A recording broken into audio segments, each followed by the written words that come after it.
Friends అందరికీ నమస్కారం. మీరు చూస్తున్నారు గని ఇంటర్నెట్. అంగన్వాడీ పోస్టులు అంటూ భారీగా పడ్డాయండి. అది ఎలా అప్లై చేసుకోవాలనే దాని గురించి చాలా మందికి చాలా డౌట్స్ ఉన్నాయి.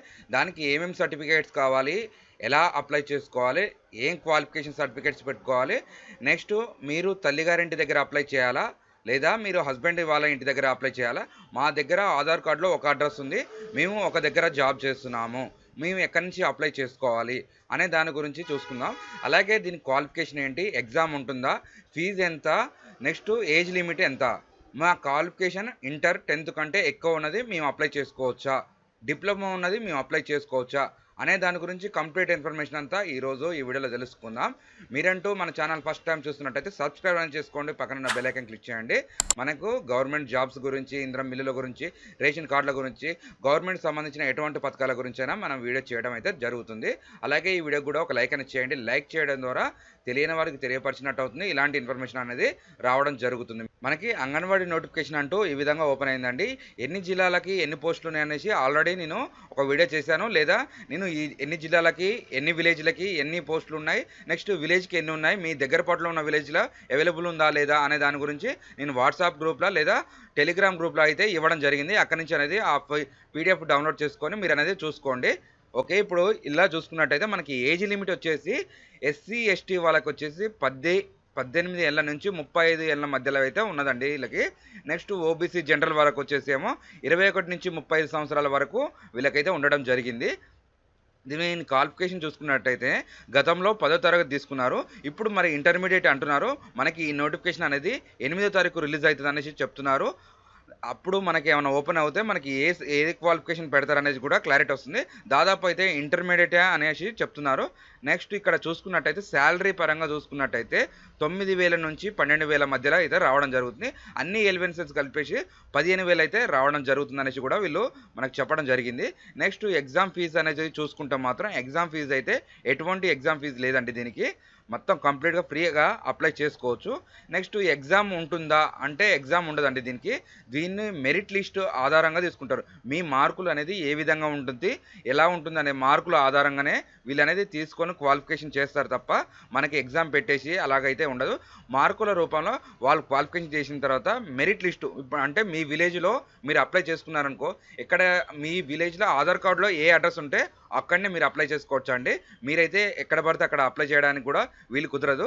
మీరు నల్గొండలో ఉంటున్నారనుకో, నల్గొండ ఏరియా నుంచే మీరు అప్లై చేసుకోవాలి. నల్గొండలో ఉన్నారుగా మేము పక్కన చౌటుప్పల్లో అప్లై చేసుకుంటాం, నెక్స్ట్ భువనగిరి అప్లై చేస్తాం అంటే మాత్రం అది ఉండదండి. మీకు ఎలిజిబిలిటీ కూడా ఉండదు. మీరు అప్లై చేసుకున్నా కానీ రిజెక్ట్ అయ్యే అవకాశం ఉంటుంది. కాబట్టి మీ దగ్గర పాటులో కానీ ఖాళీలు ఉంటే మాత్రం అప్లై చేసుకుంటే మాత్రం మీకు గ్యారంటీగా మీరు అప్లై చేసుకున్న దగ్గరనే అయితే జాబు రావడం అయితే జరుగుతుంది. నెక్స్ట్ ఇప్పుడు ఆయమ్మలు ఉన్నారండి.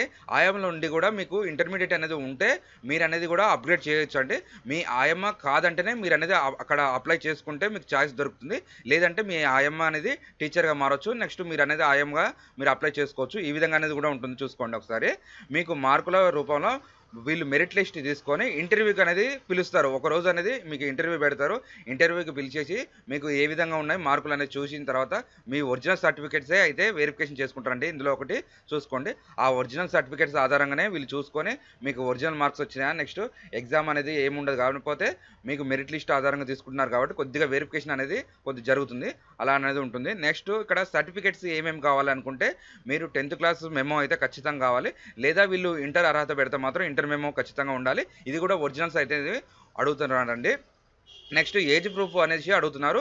ఏజ్ ప్రూఫ్ అంటే ఏంటి అంటే మనకు 10th మెమోలో ఆల్రెడీ ఏజ్ ఉంటుంది కాబట్టి ఏజ్ ప్రూఫ్ అదనే సరిపోతుంది. లేదా క్యాస్ట్ సర్టిఫికేట్ కూడా ఏజ్ ప్రూఫ్ కిందకే వస్తుంది. క్యాస్ట్ అంటే కమ్యూనిటీ సర్టిఫికేట్ అని ఉంటుంది, బర్త్ సర్టిఫికేట్ అని ఉంటుంది. దాని కొరకు కూడా మనకి ఏజ్ ప్రూఫ్కి క్యాస్ట్ సర్టిఫికేట్ అనేది పనికొస్తుంది. ఇక్కడ కాకుండా మీరు ఎక్కడ అప్లై చేసుకోవాలన్నా కానీ క్యాస్ట్ అనేది ఏజ్ ప్రూఫ్కి తీసుకుంటారు. నెక్స్ట్ ఇన్కమ్ సర్టిఫికేట్ ఉండాలి. రెసిడెన్సీ సర్టిఫికేట్ అంటే మీరు ఆ విలేజ్లో ఉంటున్నట్టు మీరు ఎంఆర్ఓస్ నుంచి ఇవ్వడం అయితే జరుగుతుంది. అదనేది మీరు మీ సేవ నుంచి అప్లై చేసుకుంటే సేమ్ క్యాస్ట్ ఇన్కమ్ ఎలా ఉంటుందో ఆ రెసిడెన్స్ సర్టిఫికేట్ అనేది ఆ విధంగా ఉంటుంది. Next Aadhaar card xerox, voter card xerox ఇవనేది ఉండాలండి. ఆధార్ కార్డులో ఒక అడ్రస్, ఓటర్ కార్డులో ఒక అడ్రస్ అయితే ఉండకూడదు. మీరు వెరిఫికేషన్ పోయిన తర్వాత ఈ చిన్న చిన్న మిస్టేక్స్ వల్లనే మీకు అనేది క్యాన్సిల్ కావడం జరుగుతుంది. కాబట్టి మీరు అనేది ఈ చిన్న చిన్న కొంచెం సెర్చ్ చేసుకొని మీరు పోవడం అయితే జరుగుతుంది. నెక్స్ట్ హైయర్ క్వాలిఫికేషన్ మీకేమైనా సర్టిఫికేట్స్ ఎక్స్‌ట్రా మీరు కొంతమంది నాకు నిన్న పెట్టిన వీడియోకి నేను బీఈడీ చేసినాను అనేసి చాలా మంది పెడుతున్నారు. ఆ బీఈడీ కాకుండా ఏది చేసుకున్నా గానీ మీరనేది ఆ క్వాలిఫికేషన్ పెడితే మీకు కూడా ప్రిఫరెన్స్ అనేది ముందస్తుగా ఉంటుంది కాబట్టి పెట్టుకోవచ్చండి. ఏదైనా పెట్టొచ్చు.